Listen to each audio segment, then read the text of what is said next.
Taste of fat. 今日有6個板塊錄得升幅，而頭5大升幅板塊係醫藥、金融服務、互聯網和科技、消費服務、基建。如果再細分行業嘅表現，喺115個行業裏面，上升有58個行業。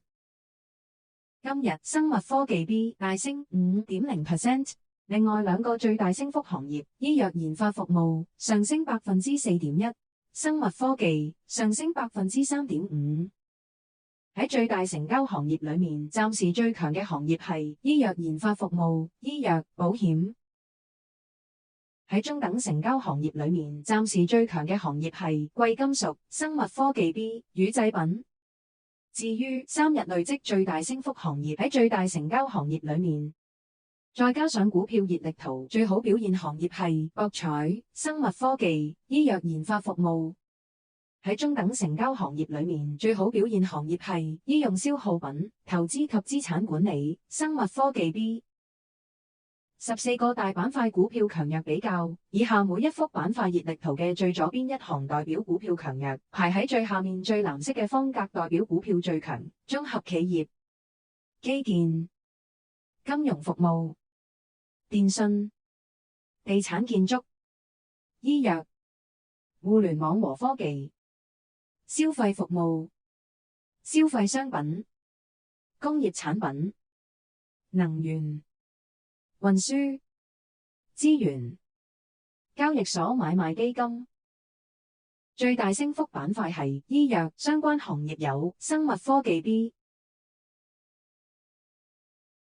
生物科技、醫藥研發服務、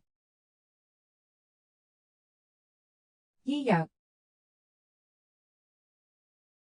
心臟心血管、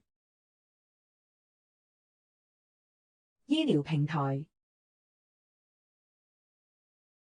第2大升幅板塊係金融服務，相關行業有投資及資產管理、保險。